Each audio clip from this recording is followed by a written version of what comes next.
खड़क सिंह के खड़कने से खड़कती है खिड़कियां। आपने ये मनकूला तो बचपन से सुना होगा, मगर इसके पीछे की दास्तान का नहीं पता होगा। खड़क सिंह पटियाला के महाराजा के मामू थे। पटियाला के सबसे बाअसर बड़े जागीरदार और गांव के पंचायती सरपंच भी थे।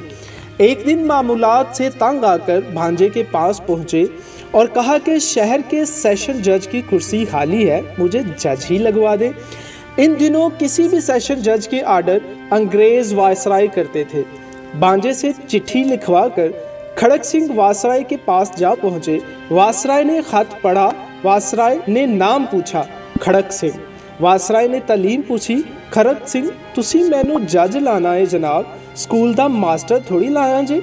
वायसराय हंसते हुए, सरदार जी मेरा मतलब कानून की कोई तालीम भी हासिल की है या नहीं, अच्छे बुरे की पहचान कैसे करोगे।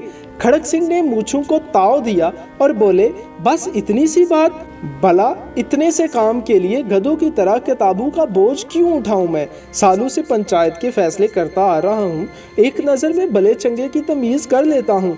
वायसराय ने सोचा, भला कौन महाराजा से उलझे, जिसने सिफारिश की है वो जाने और उसका मामू।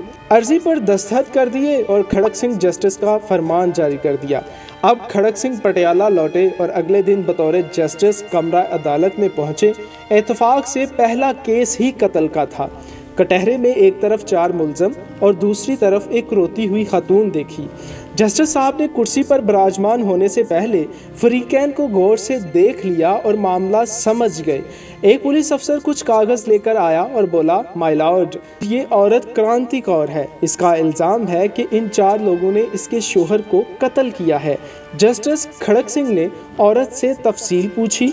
औरत बोली, सरकार, दाएं जानब वाले के हाथ में बुरछा था और बराबर वाले के हाथ में दरांती और बाकी दोनों के हाथों में सोटे थे। ये चारों कमाद के खेत से निकले और मेरे खसम यानी शोहर को मार मार कर जान से मार दिया। जस्टिस खड़क सिंह ने चारों को गुस्से से देखा और पूछा, क्यों बदमाशो, तुमने बंदा मार दिया। दाएं तरफ खड़े बंदे ने कहा, ना जी सरकार, मेरे हाथ में तो कई यानी बेलचा था। दूसरे ने कहा, मेरे हाथ में भी दरांती नहीं थी, हम तो सिर्फ बात करने गए थे और हमारा मकसद सिर्फ समझाना था।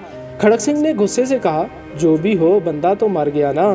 फिर कलम पकड़कर कुछ लिखने लगे तो अचानक एक काला कोट पहने शख्स खड़ा हुआ और बोला, माय लॉर्ड रुकिए, ये केस बड़ा पेचीदा है। ये एक ज़मीन का फड्डा था और जिस ज़मीन पर हुआ वो ज़मीन भी मुलजमान की है, भला मकतूल वहाँ क्यों गया। जस्टिस खड़क सिंह ने पुलिस अफसर से पूछा, ये काले कोट वाला कौन है।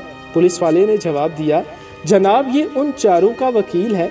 तो उन्हीं का बंदा हुआ ना जो उनकी तरफ से बात कर रहा है। फिर खड़क सिंह ने वकील साहब को भी उन चारों के साथ खड़े होने का कहा। फिर एक सतरी फैसला लिखकर दस्तखत कर दिए। फैसले में लिखा था, इन चारों कातलों और इनके वकील को कल सुबह सादिक फांसी पर लटका दिया जाए। पटियाला में हलचल मच गई। हर तरफ लोग खड़क सिंह के नाम से थर थर कांपने लगे कि खड़क सिंह मुजरिमों के साथ उनके वकीलों को भी फांसी देता है। अचानक जराइम की शरह सिफर हो गई। कोई वकील किसी मुजरम का केस न पकड़ता।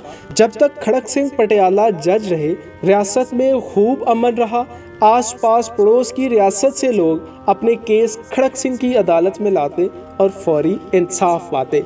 इसीलिए तो कहा जाता रहा, खड़क सिंह के खड़कने से खड़कती हैं खिड़कियाँ, खिड़कियों के खड़कने से खड़कता है खड़क सिंह।